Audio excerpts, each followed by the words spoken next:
On starry nights when the moon is full and the air still, you can hear the sounds of faraway ships and distant laughter. They echo over the hills and through the valley, down calm canals and sleepy inlets. Every engine knows that these are the sounds that say the harbor is hard at work at the big station by the sea. One night, a special load of fish was ordered. Sir Topham Hatt decided that extra vans must be added to the train that the men call the Flying Kipper. The only vans available were old ones. They had not been used for a long time.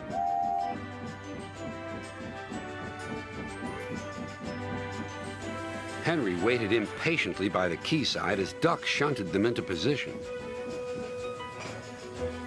Thomas puffed by with the mail train.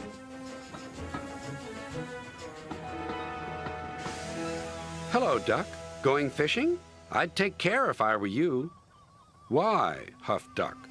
Well, for one thing, puffed Thomas, remembering his own experience, if fish get into an engine's boiler, they always cause trouble. And for another, fish can be awfully smelly. And I know what I'm talking about.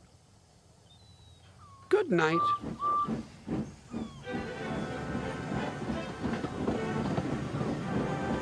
Henry grunted dreadfully.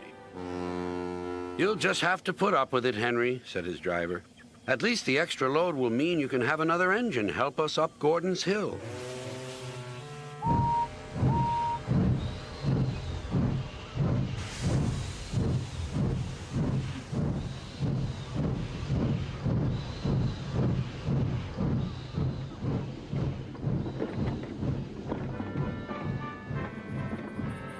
Meanwhile, Duck was waiting at Edward's station so that he could help the heavy train by pushing from behind.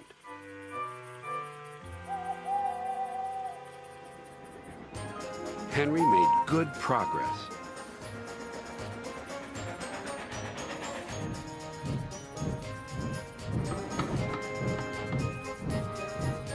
When they reached Edward's station, his driver stopped the train beyond the platform. Then Henry gave a special signal. Beep, beep, beep, beep. I need help, please. Beep, beep, replied Duck. I won't be long. Duck buffered gently up to Henry's train. He was not coupled on. Henry would then be able to run on without stopping when they reached the top of the hill. Ready, whistled Duck, and off they went.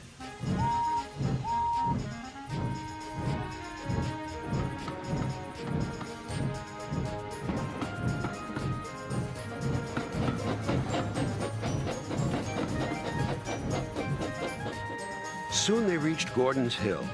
Push hard, puffed Henry. We're doing it, replied Duck.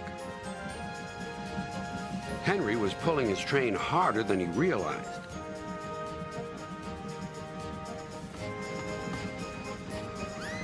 Duck felt the weight on his buffers slacken. Then Duck noticed something else. There's no sign of a tail lamp, he puffed. He whistled, but there was no reply. Meanwhile, Henry had noticed something too. My train's getting heavier, he thought to himself. I'm slowing down. Then there was trouble.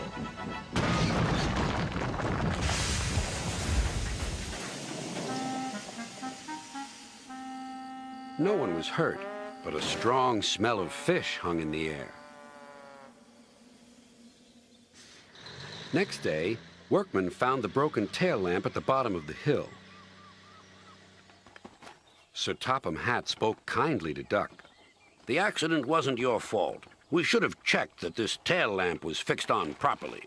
We'll soon have you in working order again. Thank you, sir, said Duck sadly. Thomas told me to be careful about fish. They got me in a right pickle, didn't they?